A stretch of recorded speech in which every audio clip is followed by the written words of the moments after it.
The Madman! Hey, Knights of the Frozen Throne is finally upon us. We know all the cards, and it's time for your long-awaited 5-star card review, where I'll be rating all the cards 1-star, 2-star, 3-star, 4-star, or a 5-star, according to the very unique system that I've laid out, and it's picked up some traction, gained some support, but I'll explain it again for you guys. They're basically being rated not on their individual power, but whether or not they're actually going to see play in the meta in this 4-month period of time after Knights of the Frozen Throne comes out. 1-star, the card saw no competitive play, or insignificant enough to not really mention.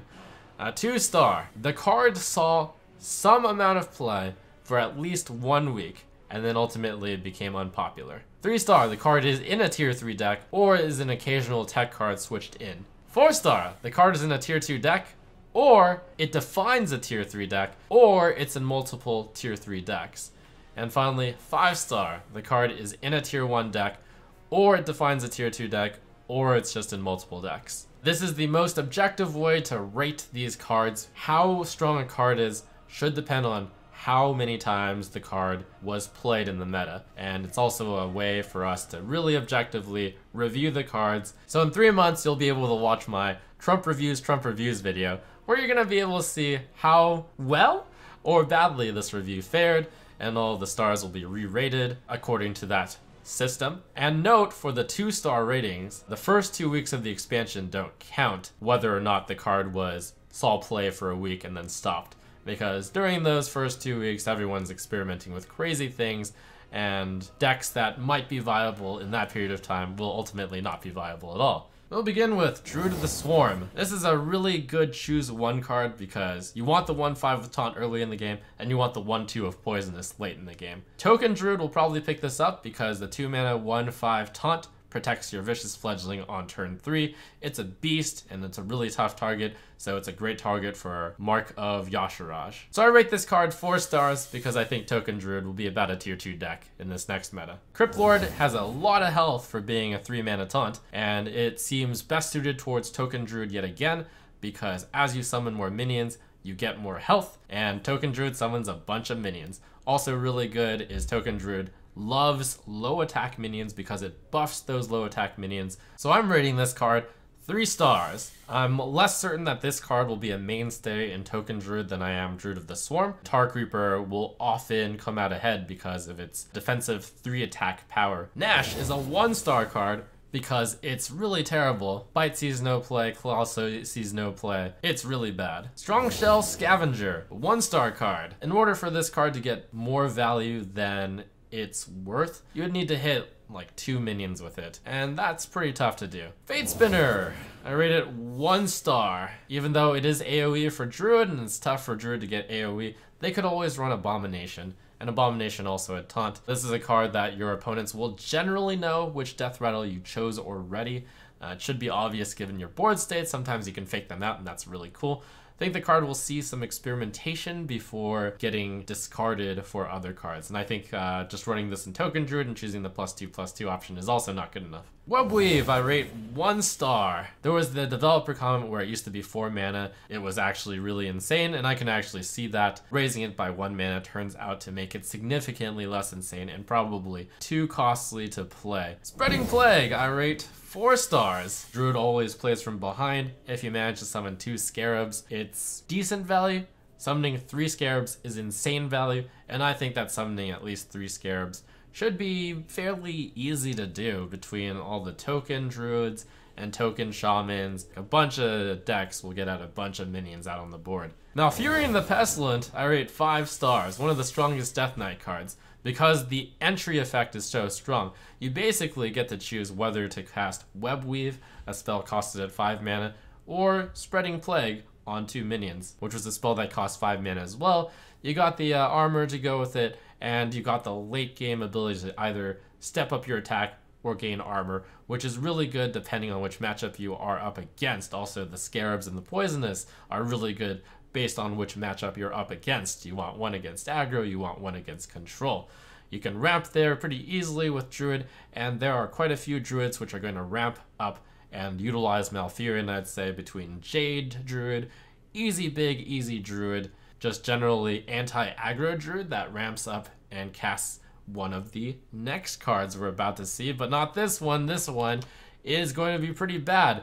It's Hadronox. Hadronox I rate 1 star because even though summoning all your taunt minions is really strong, it is dreadfully slow to play. Granted, getting all your taunt minions back is very powerful, but I just think it's too slow. And finally, the big granddaddy of all value spells. Welcome to Valley Town. Ultimate Infestation, 5 stars, my proudest card reveal of all time. 10 mana, win the game?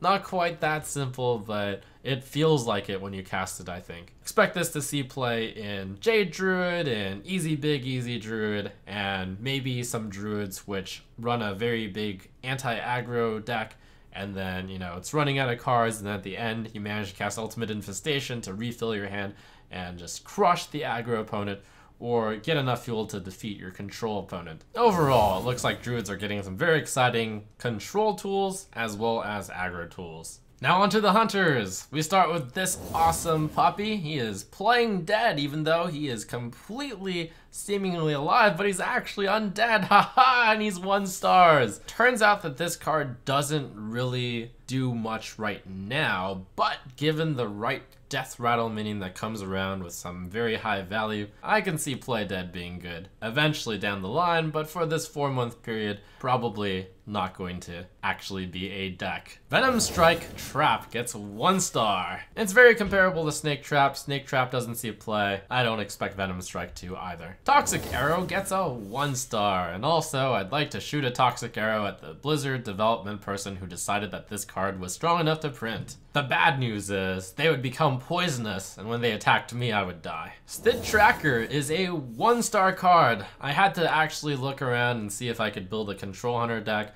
or even a heavier mid-range Hunter deck, but I failed. I failed.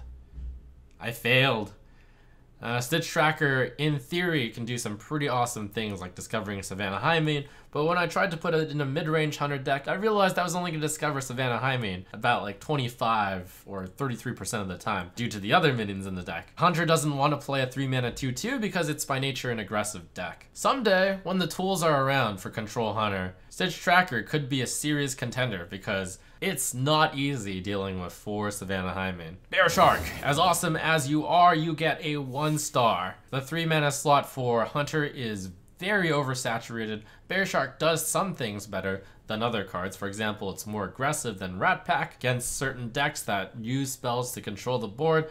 Bear Shark does just get in there, but the problem is it's just a 3-mana 4/3 against most aggressive decks, or against decks that don't solely rely on spells to control the board. You have to beat out the Bow, you have to beat out the Companion, you have to beat out the Rat Pack, you have to beat out Kill Command, Unleash the Hounds. That's a lot of cards to be better than. Professor Putricide. I'm a little bit surprised that I'm giving this rating, but 1 star. I know that it looks strong. It's a 4-mana 5/4. It has some serious upside. Whenever you play Secrets, you get another one that's like drawing a card and instantly playing it for 2 mana. But it turns out that even though this is a 4-mana with upside, it's not going to rescue Hunter, and most versions of Hunter right now are not running Secrets. Yes, there's the Cloaked Huntress idea into Professor Putricide playing a bunch of Secrets, but Secret Hunter is nowhere on the radar of being a meta deck, and I don't think this one legendary is going to allow it to happen. There's my justification for a 1-star card on a seemingly good 4-mana 5/4 with a strong ability. I could hedge. I could say 2 stars. Maybe it'll see experimentation in play, but you know, we don't hedge in this review. We give the facts as they are. I'm not afraid of being wrong. 1 star. Exploding Bloatbat. A 1-star card because even though it looks like it's Consecration on a guy, you know what's better than Consecration on a guy if you were comparing it that way? Explosive Trap, which costs 2 mana and does the same effect. It turns out if your opponent can control how the Consecration goes off, it's significantly less good. And now we get into the potential of Hunter. Corpse Widow, 3 stars! I think Corpse Widow is strong enough that it might actually carry mid-range Hunter. I think it can be a tier 3 deck. Even in the new meta where other decks get more stuff, I was thinking about all the times where you just play Corpse Widow on 5. It's pretty easy to make stick around because mid-range Hunter tries to compete for the board early on. You play your Corpse Widow, you play Kindly Grandmother alongside Corpse Widow costing 0. You can play your discounted Savannah Highmane next turn. Maybe you play Arthas along with Savannah Highmane. Maybe you play Infested Wolf. Corpse Widow staying around for a turn could be serious business. We go into the other savior of Hunter, Deathstalker Rexxar. Even though it's not a great mid-range Hunter card, because it changes the hero power away from, win the game by steady shotting them into a late game card, I'm still giving this card a rating of 3 stars. Now, worth mentioning, in any other class, and I do mean any, I would rate this card 5 stars. You have to play this in a Hunter deck, which is naturally aggressive, and I could not build a Control Hunter deck. I tried. If you can build a Control Hunter deck, Deathstalker Rexxar is going to be absolutely amazing. The hero power wins you nearly any late game prolonged deck because the card you discover for 2 mana is so powerful. You get plays for days. You get plays until the end of the game, but it's Hunter. But even though it turns away your steady shot into something for the late game, I still figured it would be strong enough to put into mid-range Hunter. It's not the perfect fit for the deck, but the effect is so powerful. You just choose to smork your opponents down in those games where you can actually steady shot them down. And in the ones that you don't, you change into Deathstalker Rexxar, and then you start discovering a bunch of beasts, and then you can actually single-handedly win the game as Deathstalker Rexxar carries you on his back.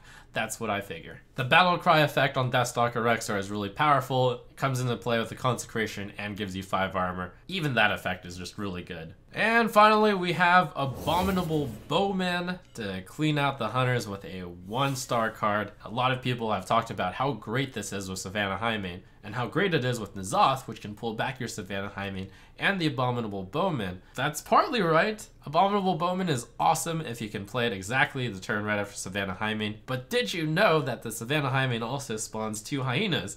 And when those hyenas die, they are going into the dead pool of random friendly beasts that the Abominable Bowman can summon. And that sucks. So overall, Hunters, they get possibly the strongest card in the expansion if it weren't in Hunter, Deathstalker Rexxar, and they get Corpse Widow. For Mage, we'll start with a very feisty dragon's Frost Breath, Breath of Sindragosa. It only costs 1, and it's also 1 star. This is one I'm not absolutely certain on, since in theory it seems like Tempo Mage could run Sorcerer's Apprentice and use Breath of Sindragosa as a backstab. Then I look at it and I wonder, I wonder why Arcane Missiles doesn't see play instead then. And I think about all the patches that get summoned on turn 1 and how bad Breath of Sindragosa is against it, and that leads me to rating it a 1. Icewalker, another card that helps with the freeze synergy, and I rate it 1 star. All of this freeze synergy doesn't really seem to accomplish much since there's only 1 card that takes advantage of freezing synergy in this set for Mage. It's not that good, spoiler. This card's a 2 mana 1/3. That's pretty bad. Doomed Apprentice gets a 1 star since it's a 3 mana 3/2. Really bad stats for the effect. Admittedly significant, but sometimes really bad, oftentimes really bad against decks, which don't care that their spells cost 1 more. You can time it really specifically against certain things,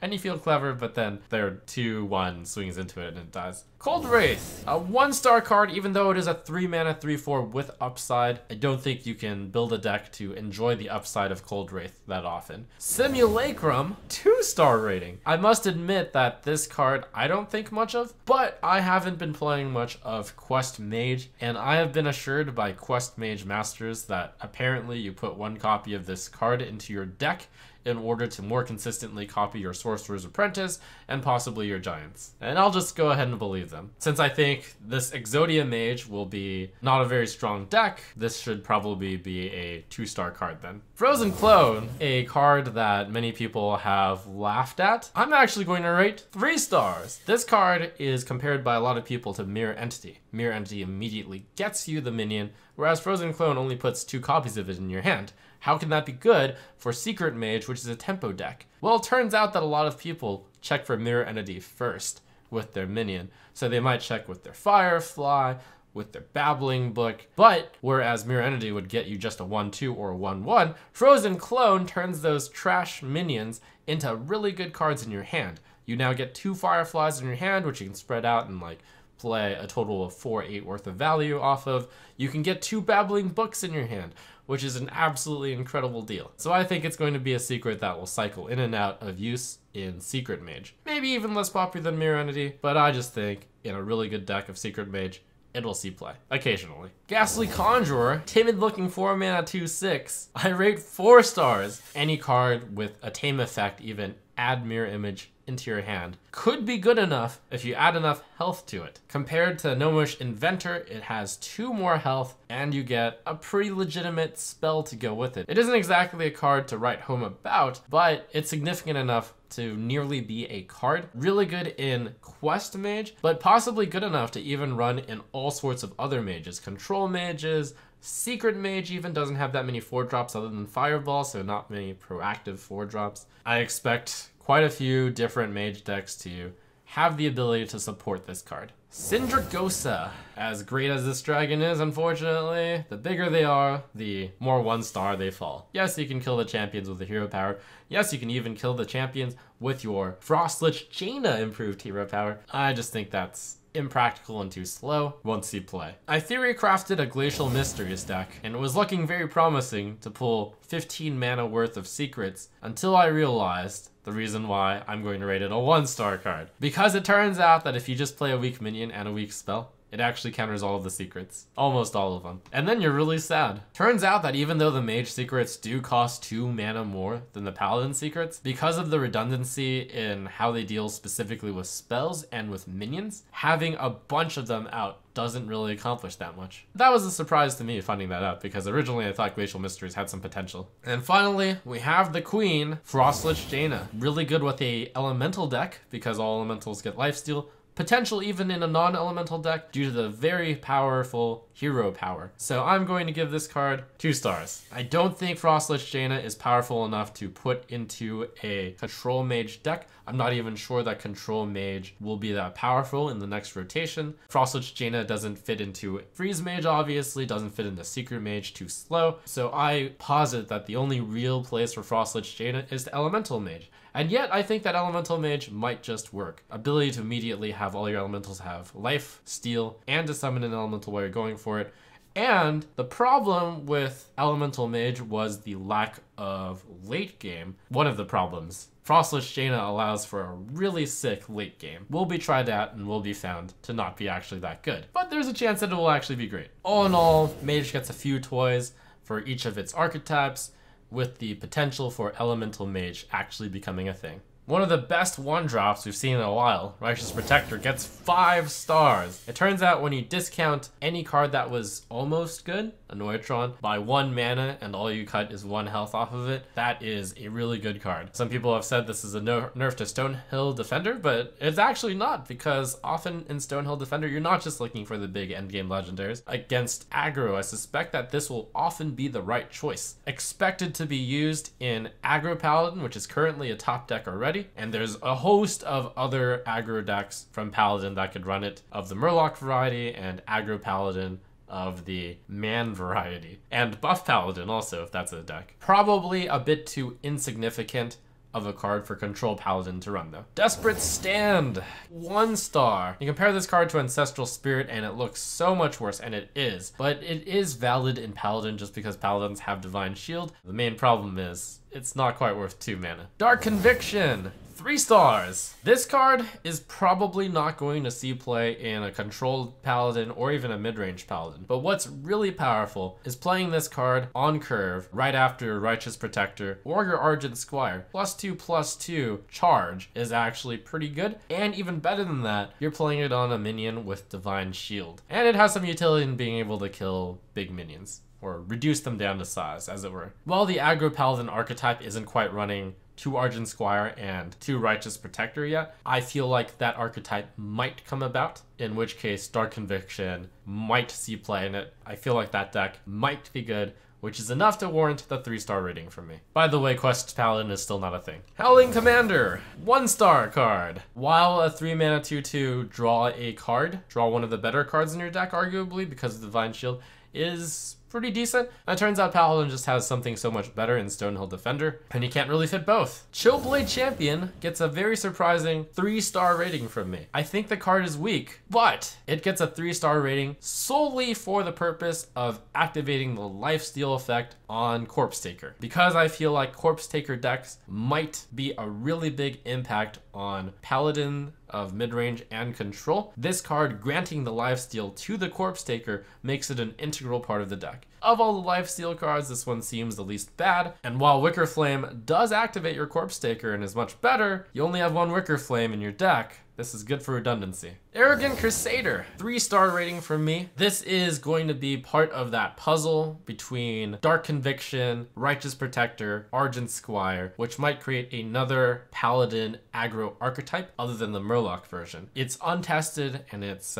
difficult to therefore rate this a 3. As a note, cards that are rated 3 honestly could be anywhere between 1 and 5. I'm looking like I'm hedging, but I'm actually saying very specifically, I think this is a legitimate tier 3 deck. And sometimes the cards that I think will legitimately make a tier 3 deck actually happen to be insane, or they end up being unplayable. I could see any of the worlds, but this card seems like a very aggressive Piloted Shredder, which can go face for 5 repeatedly until the opponent finally has to deal with it. When they do, it summons a 2/2. Total of 7/4 in annoying stats. Seems solid to me. Light Sorrow gets a 1-star from me. Turns out that this weapon probably needs to break 2 Divine Shields rather quickly in order to be good, and that's too hard. Bolvar Fireblood gets 4 stars from me. This card has been scrutinized a lot by people, from being called, oh, Bolvar, bad again, to, hey, Bolvar, that's actually pretty good. And I'm in the camp of Paladins don't have any good 5-drops. Even if there's no Divine Shield break, it's not a total disaster. I could see a world where it's played in every single deck. Maybe it's a 5-star card. But if you manage to break a Divine Shield on the same turn that you play Bolvar, Bolvar is actually absolutely insane in that case. With all the Corpse Takers I plan to run, which can be played on 4 and have Divine Shield, just maybe it'll work. It's a really big body for Spike Ridge Steed to go on as well. Blackguard gets a 1-star in a pretty controversial rating, because the card does look pretty good, right? That's a very well-statted minion, 9 health, with a really decent ability, but it just turns out that I tried to fit this card into mid-range Paladin and control Paladin, and I always found better options. The 6th slot is contested by Spike Ridge Steed and Tarim. It just turns out that the big legendaries at the end, including the Lich King, including Uther, kind of oust this card. Not even Ivory Knight is really being run right now. And Ivory Knight is also a card that looks pretty good at 6 but isn't run. 1-star. Don't think it'll actually see play. And finally, the Big Daddy, Uther of the Ebon Blade. I give it a 5-star. This card seems absolutely amazing. The leader of Control Paladin decks. Control Paladin is currently a deck doing pretty well. And I think with all the love that Control Paladin gets this expansion, that Uther of the Ebon Blade will be just that card to push Control Paladin into a great deck. 20 total healing that you're getting off of the weapon, and the fact that your hero power is getting boosted, where you're just getting a 2/2 instead of a 1/1, which is a significant improvement. And with the slight added benefit that sometimes it wins you the game, I don't actually think that a Exodia Horseman of the Apocalypse is actually going to be that significant. Great card. Paladin picks up not only the big late game finisher, Uther, but gets a supporting card in getting there in Bolvar. Paladin even gets a lot of good stuff for the aggressive side. Arrogant Crusader, Righteous Protector, Dark Conviction. Good stuff here. Shadow Ascendant gets a 1-star. This is an interesting card that might be really good in other decks, but Priest Zoo deck doesn't quite exist yet, but maybe someday. Spirit Lash, overrated, 1-star. I look at the card and I see Whirlwind, which costs 2 mana, and I see Whirlwind in a class that can't cast Execute or Sleep with the Fishes. Not nearly as good as people think it is. Acolyte of Agony, 1-star. Turns out 3 mana 3/3 isn't strong enough. It's been compared to Earthen Ring Farseer, and though it has its advantages and disadvantages over it, still not good enough. Eternal Servitude, 3 stars. And this card has some tremendous potential to be 4 mana to get 8 or 9 mana worth of stuff. It's meant to be a control priest card for certain, or a combo resurrect priest Barnes and then kill something and then bring it back with Servitude. I'm certainly going to try it out in control priest. I'm not entirely sure how well it will fare. Possibility of being extremely unfair in getting you a great card on the cheap. On this card especially, I will say my 3-star rating represents great uncertainty, and I could easily see this card being the most insane card at 5 stars, or perhaps it ends up being too much of a late game card and doesn't see play. So ultimately I decided that 3 stars was actually a legitimate rating as a card that will sometimes see play in these control priest decks. Devour Mind, 1 star. It's Thoughtseal's bigger brother, but I feel like control priest, which is where this deck would go, has different options in order to be greedy. Devour Mind is definitely a greedy card. I figure if you wanted to go big, perhaps better is Eternal Servitude. Perhaps better is Mind Control. Perhaps better is Embrace Darkness. Shadow Essence, 1 star. It's too difficult to bring out a good effect from your deck, and a 6 mana 5/5 without a really good effect or Death Rattle simply isn't worth it. It costs just a bit too much mana in order to be consistent with Barnes, in order to try to pull out something big to Eternal Servitude as well. Embrace Darkness, 3 stars. I'm actually hopeful for this card, unlike a lot of other people. This card is very similar to Entomb in my mind. I mean, this is a control priest only card, because you don't want the opposing minion to trade into your minions, but if you don't have any minions, that's fine. Sure, it hits you in the face, but not only do you kill it, you summon it for whatever mana cost it was, and you'd be targeting a pretty good card with it. At a 4 mana discount from Mind Control, that's worth taking the 1 hit in the face, I think. I think it'll be a tech card, but I wouldn't be too surprised if it ended up being absolutely insane. I also wouldn't be too surprised if it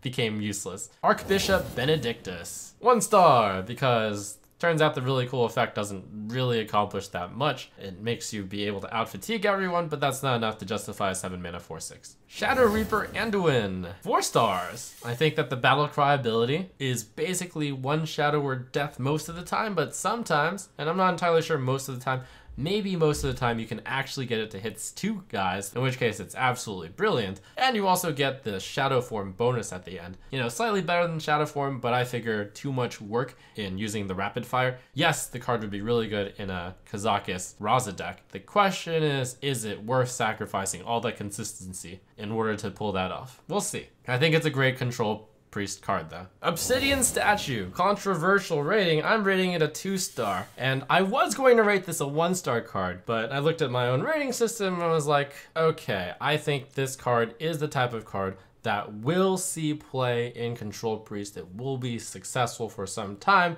and then eventually be cycled out for a better card. Very good stabilizer card. It will be gotten most of the time from Free from Amber. That's part of the reason why I think it will be a 1 star card and not actually ultimately see play.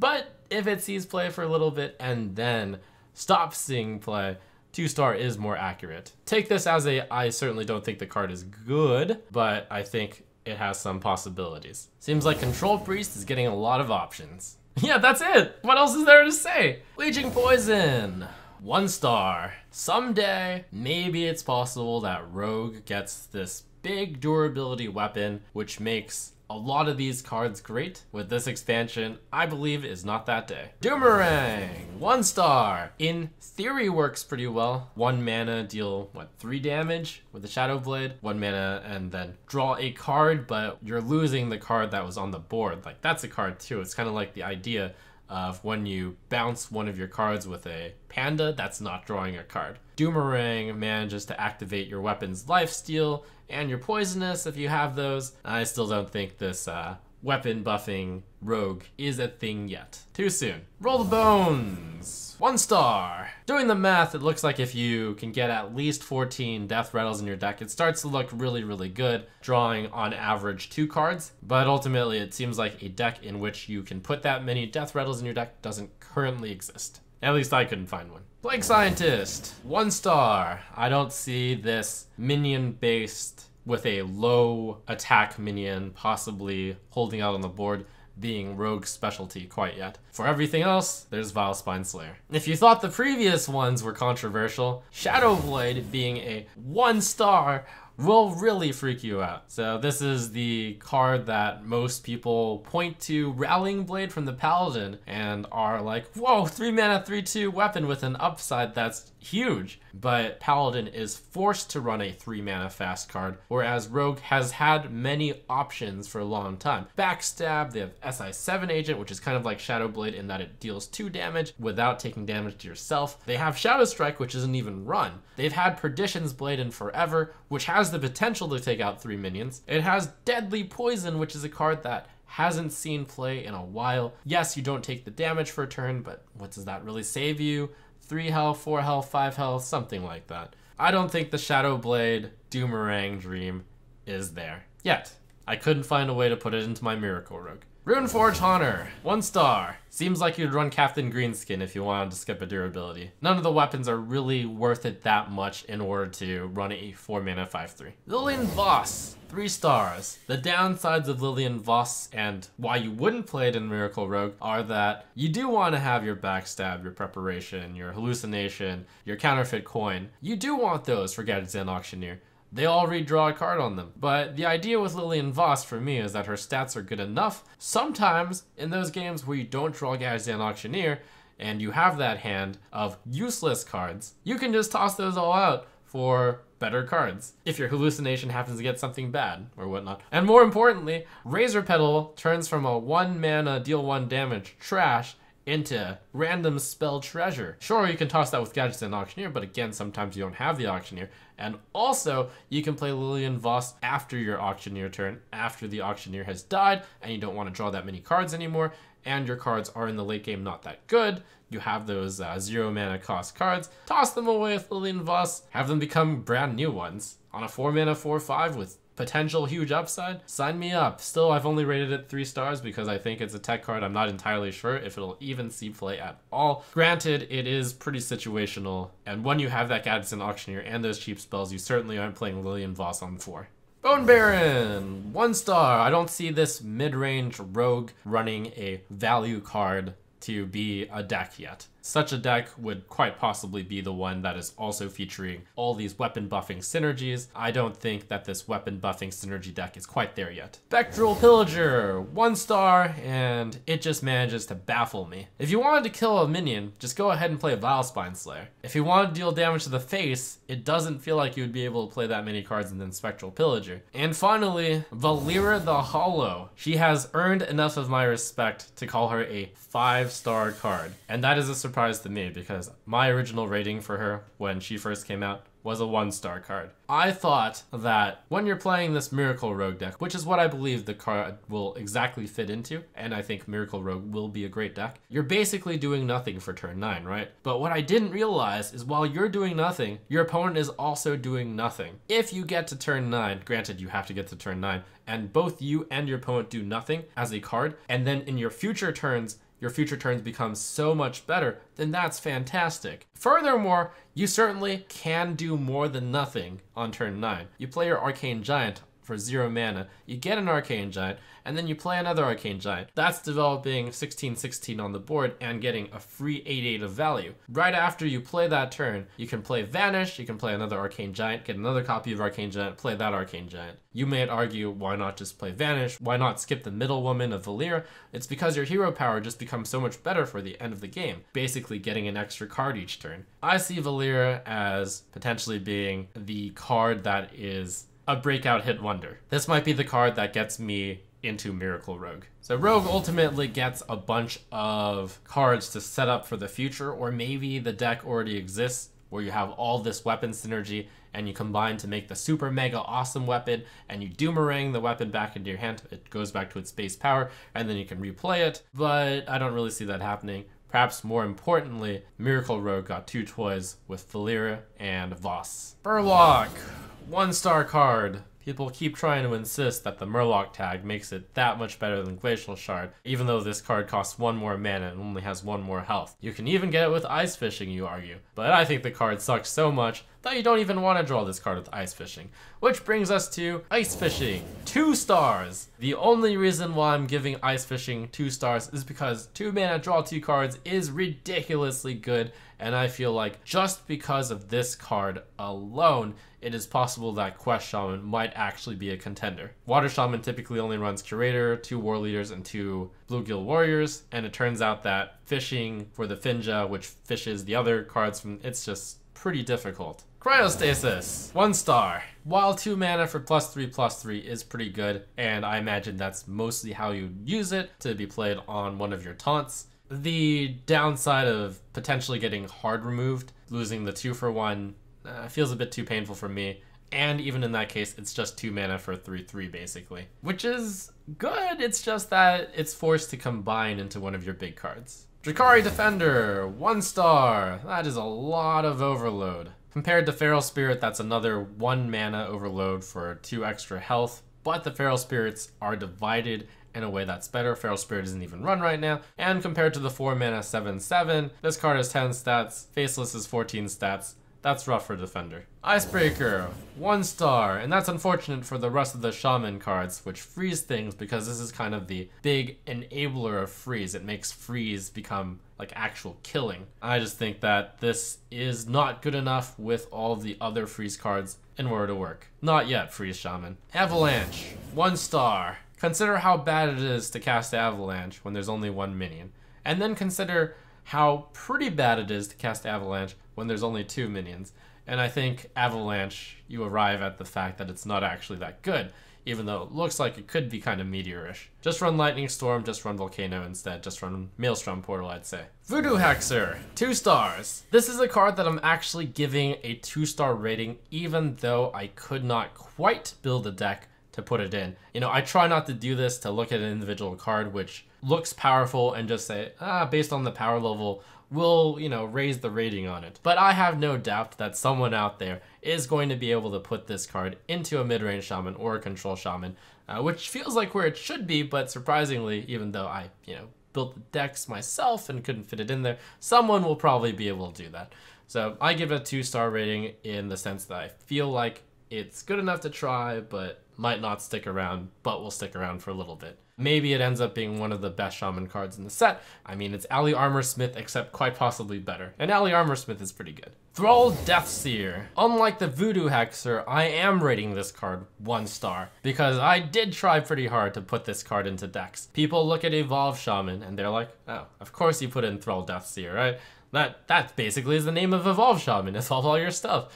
It's only 5 mana also. But it turns out that 5 mana costs 5 times as much, and you usually want to do Doppelgangster Evolve. You don't want to go Doppelgangster Thrall Deathseer, that costs 10 mana and that's ridiculous. For almost any circumstance where Thrall Deathseer would be good, you could just run Bloodlust. Why not split the difference? Why not 1 Bloodlust and Thrall Deathseer? Because Bloodlust is better. Why not split the difference and go 2 Bloodlust, 1 Thrall Deathseer? Because that's overkill, I'd say. So, very controversial rating. I'm going to rate Thrall Deathseer 1 star. Addendum, if there is a deck which wants to only transform 1 minion at a time, then this card might see play in that deck. There are a few cards in the set where you want to evolve exactly one of those minions. I don't quite see that deck forming. It would only have Thrall Deathseer and Master of Evolution as a base for it. This is a card I tried really hard to find a home for, but couldn't, and decided that it just wasn't practical. Marabi, 1 star. The mana cost is so high on this legendary, and it's only a 4/4, that it seems like the turn you play it would be the turn that you need to get the value for all this frozen stuff. And it seems the only way that you can actually get things to freeze is to already have Voodoo Hexer out on the board. And Voodoo Hexer into Marabi doesn't look that bad until you realize that Marabi would just be like a 6 mana 4/4, draw one of the opponent's minions. It just seems like it wouldn't work out. I don't see that entire packaging rolling out. I can see the synergy, it's just when I really think about the synergy, it doesn't seem that strong to me. And finally, last, but surprisingly not least, is Snow Fury Giant, which I'm gonna rate 2 stars. Not 1 star, because I can actually see a very legitimate deck for it. It would be a control Shaman list, running Volcano, Lightning Storm, Jinyu Water Speaker, perhaps Jade Claws, perhaps Faceless Manipulator, perhaps Earth Elemental and Ancestral Spirit. That kind of get back your minions into your hand and cast them for the cheap type of deck. A 0 mana 8/8, 1 mana 8/8, 2 mana 8/8 eventually. You play it along with your Thing for Belows, which are also 0 mana. You play your Spirit Echoes on them, you get tremendous value. You play your Ancestral Spirit on the Snow Fury Giant, and you get another 2 mana 8/8. It will be worth trying, and could be good. Shaman gets 2 different archetypes to look at. Maybe the Snow Fury Giant sees play in the big control overload deck, and maybe Ice Fishing, make some sort of Murloc deck really good, because Ice Fishing is actually an incredible card. The Shaman class got so many of these free synergy cards, but when you put all the free synergy together, it doesn't seem to work. Alright guys, as we get into the Warlock section, know this, I make these calls knowing full well that I could be predicting the next 5-star card as a 1-star card. I've thought about this, and believe me, some people think that it is the easiest thing to do to call all of a class's cards 1-star. They think that's easy, but believe me, much easier would be to call the cards that seem to be good as, 3-4 stars, and then call the obviously bad cards 1-star.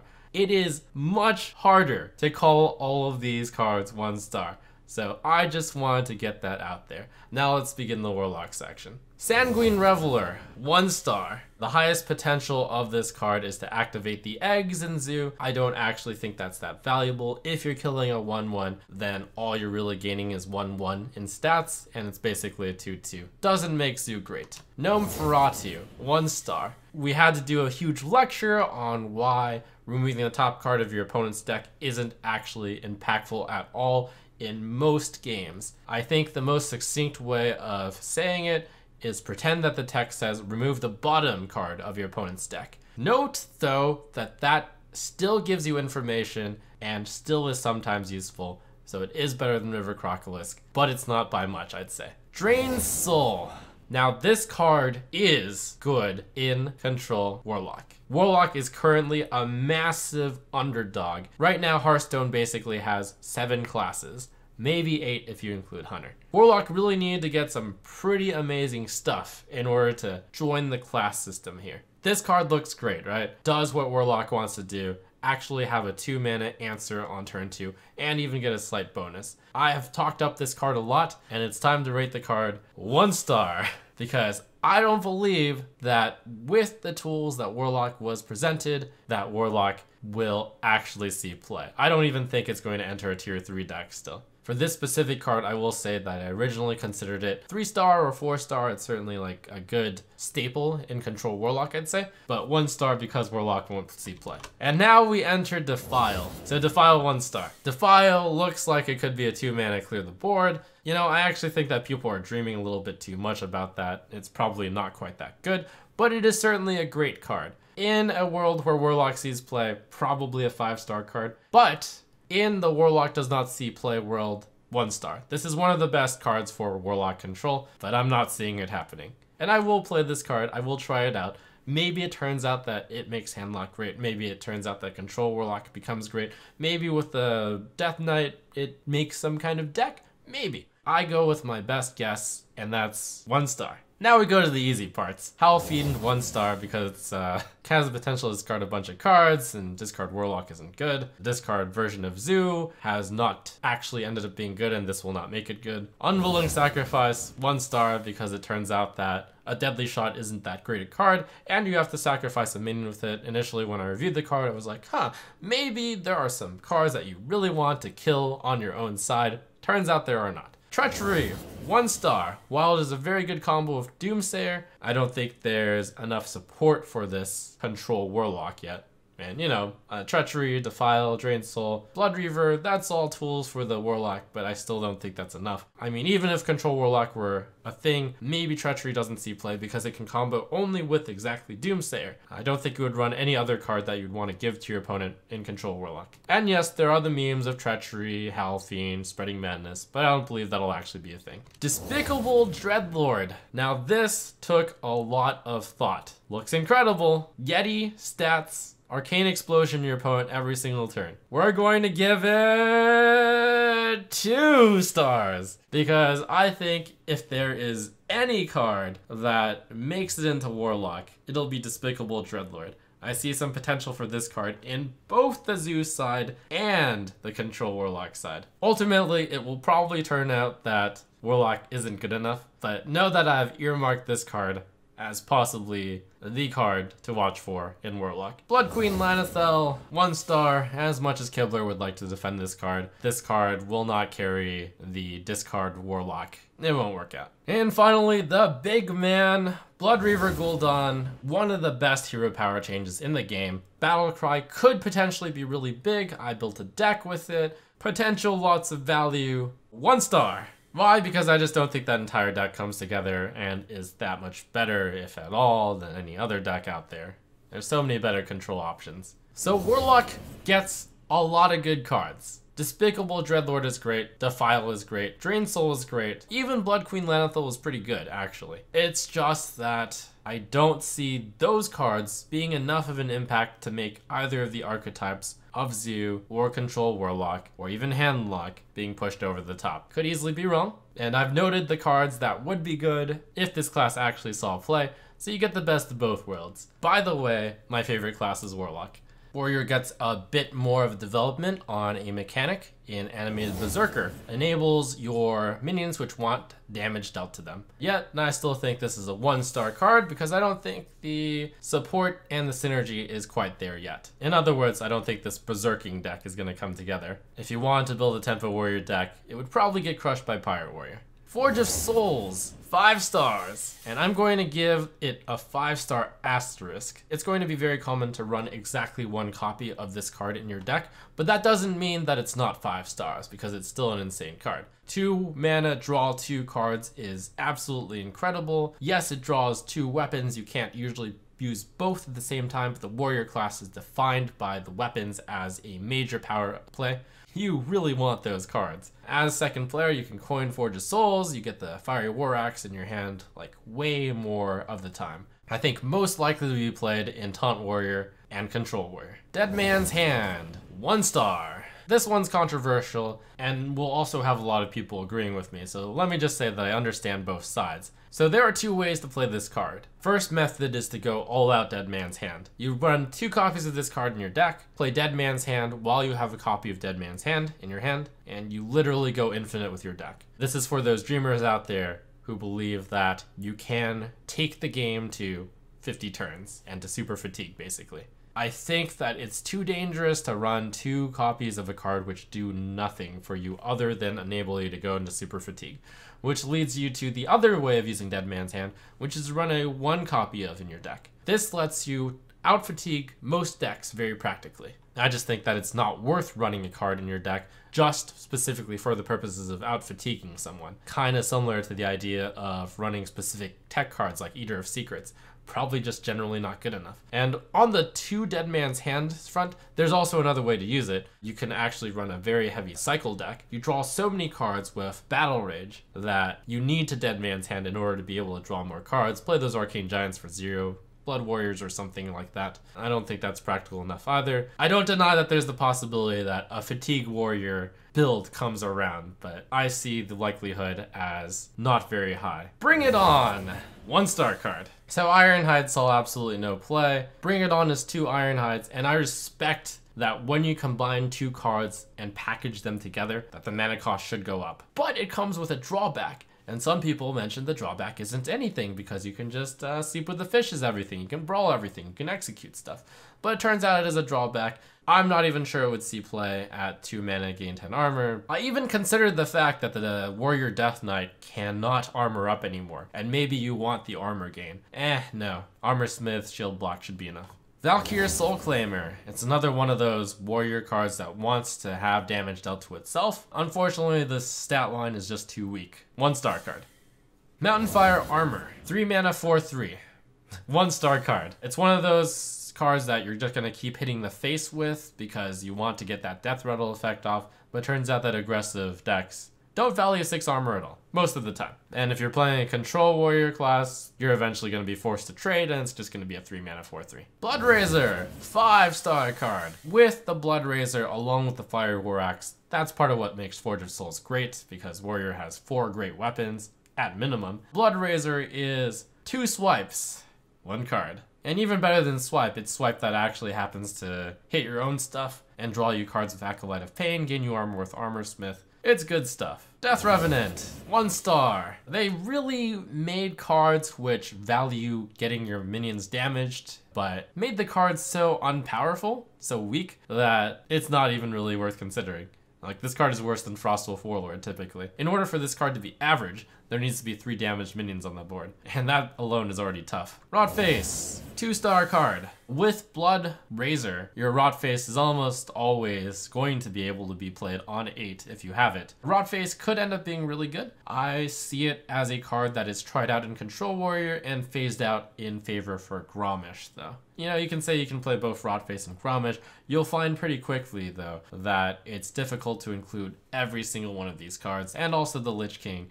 And I think you include the Lich King over Rotface. And finally, Scourgelord Garrosh. This Shadowmourne that Garrosh equips is worth a lot of mana. I'm going to be calling the amount of mana that Shadowmourne is worth to be almost 8 mana, like maybe even 7 mana. And you get the 5 armor with it, so even though you lose the armor up ability, it's like you get a last minute press of 2 pushes of the button, and the Whirlwind effect is really good still. I rate this card 4 stars. Seems like Control Warrior wants to keep the armor up ability, but I think that the ability to constantly whittle down your opponent's minions is really good, and this weapon is just really good. Control Warrior was close enough to being a top tier deck that I think with the addition of Blood Razor and Forge of Souls, it will be a top tier deck, and Scourgelord Garrosh will come along for the ride. And it's not only Control Warrior that this fits in. If there is a mid-range or tempo warrior, Scourgelord Garrosh will fit in there as well. So Warrior gets a lot of good Control Warrior options, and the cement is poured for possibly a self-damaging deck. And now I'm going to do a very exciting rapid-fire wrap-up of all the cards, where you're going to see all the cards and the star rating super fast. Ultimate Infestation, 5 stars. Hadronox, 1 star. Malfurion the Pestilent, 5 stars. Spreading Plague, 4 stars. Webweave, 1 star. Fate Spinner, 1 star. Strong Shell Scavenger, 1 star. Nash, 1 star. Crypt Lord, 3 stars. Druid of the Swarm, 4 stars. Abominable Bowman, 1 star. Deathstalker Rexar, 3 stars. Corpse Widow, 3 stars. Exploding Bloatbat, 1 star. Professor Putricide, 1 star. Bear Shark, 1 star. Stitch Tracker, 1 star. Toxic Arrow, 1 star. Venom Strike Trap, 1 star. Play Dead, 1 star. Frostlich Jaina, 2 stars. Glacial Mysteries, 1 star. Sindragosa, 1 star. Ghastly Conjurer, 4 stars. Frozen Clone, 3 stars. Simulacrum, 2 stars. Cold Wraith, 1 star. Doomed Apprentice, 1 star. Icewalker, 1 star. Breath of Sindragosa, 1 star. Uther of the Ebon Blade, 5 stars. Blackguard, 1 star. Bolvar Fireblood, 4 stars. Light Sorrow, 1 star. Arrogant Crusader, 3 stars. Chillblade Champion, 3 stars. Howling Commander, 1 star. Dark Conviction, 3 stars. Desperate Stand, 1 star. Righteous Protector, 5 stars. Obsidian Statue, 2 stars. Shadow Reaper Anduin, 4 stars. Archbishop Benedictus, 1 star. Embrace Darkness, 3 stars. Shadow Essence, 1 star. Devour Mind, 1 star. Eternal Servitude, 3 stars. Acolyte of Agony, 1 star. Spirit Lash, 1 star. Shadow Ascendant, 1 star. Valkyr the Hollow, 5 stars. Spectral Pillager, 1 star. Bone Baron, 1 star. Lillian Voss, 3 stars. Runeforge Haunter, 1 star. Shadowblade, 1 star. Plague Scientist, 1 star. Leeching Poison, 1 star. Roll the Bones, 1 star. Doomerang, 1 star. Snow Fury Giant, 2 stars. Morabi, 1 star. Thrall Deathseer, 1 star. Voodoo Hexer, 2 stars. Avalanche, 1 star. Icebreaker, 1 star. Drakari Defender, 1 star. Cryostasis, 1 star. Ice Fishing, 2 stars. Burlock, 1 star. Blood Reaver Gul'dan, 1 star. Blood Queen Lanethel, 1 star. Despicable Dreadlord, 2 stars. Treachery, 1 star. Unwilling Sacrifice, 1 star. Howlfiend, 1 star. Defile, 1 star. Drained Soul, 1 star. Gnome Ferradu, 1 star. Sanguine Reveler, 1 star. Scourgelord Garrosh, 4 stars. Rotface, 2 stars. Death Revenant, 1 star. Bloodraiser, 5 stars. Mountain Fire Armor, 1 star. Valkyr Soulclaimer, 1 star. Bring It On, 1 star. Dead Man's Hand, 1 star. Forge of Souls, 5 stars. And Animated Berserker, 1 star.